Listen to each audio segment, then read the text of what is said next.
Wall Street blasted past record highs at the end of last week as Nvidia rocketed to a $2 trillion valuation, jumping 265% in one day as it forecast booming demand for the semiconductors that make AI development possible. But are these valuations sustainable or overhyped? Let's ask Ross Gerber, founder of Gerber Kawasaki. Ross, hi. Well, are these valuations driven by AI excitement sustainable? Well, I think it's just obviously depends on which companies we're talking about, but many of the companies are seeing such rapid increases in earnings that I think many in the investment community and on Wall Street are still in shock that there could be such big companies growing at such speed. And that's why I think so much of the valuation has actually just been catch up to what the new valuations of these businesses are really worth with much higher earnings potential. A lot of this is concentrated in Nvidia, of course, which I know that you own, and for now it's cornered the market in the most advanced chips, but surely it can't stay dominant forever.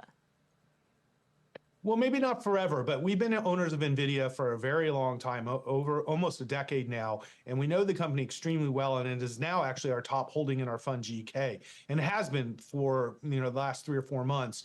But Nvidia has a unique position in AI because the chips they make are far superior than anything the competitors have, but it's also the software that they've built on top of it for machine learning. This is a really unique set of software and hardware solutions that really only Nvidia can provide. So the question isn't really if there will be competition. Eventually there will be. It's how far behind the competition really is to Nvidia that's so shocking. And what we were saying today earlier was, many companies are saying, oh, we're going to do this and we're going to do this, but Nvidia is already doing it and they're continuing to increase their moat, their lead against their competitors. They're not letting them catch up. So we're very bullish on the future for Nvidia. Given how high that valuation is, though, do you see opportunities for investors to get into AI in perhaps less higher level? Well, once again, the theme has been identified, so you're going to have to pay a premium if you want to be in the best players.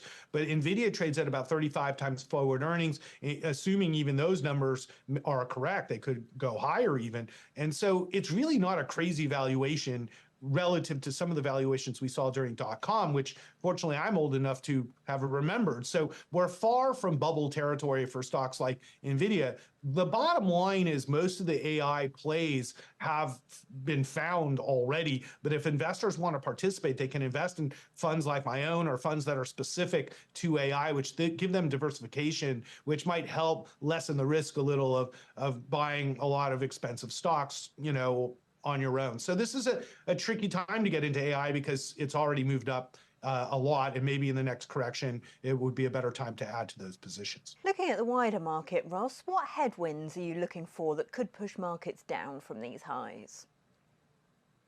I think the biggest headwind that we see, which is obviously we've had geopolitical risk for quite some time, and that's still going to be a risk, especially with the election. That I don't think has that much economic implications on the short term. But what we're most concerned about is the Fed leaving rates too high for too long, because what we're seeing in commercial real estate is a lot of bad debt. There's just a lot of bad commercial real estate debt, and it's all coming due now. And so we're seeing the defaults, and we're seeing the real estate companies start to go bankrupt. I mean, even the Trump Hotel in DC is now in default. Trump had sold the hotel to somebody else, but now they're in default because their loan is up and it's at a much higher interest rate. So this is what's going to happen for quite some time. So the longer the Fed keeps rates higher, the more risk in the banking system that we'll see some sort of shock that could definitely affect markets, because it's usually the banks that cause big problems for the stock market. Ross Gerber of Gerber Kawasaki, thank you so much for joining us.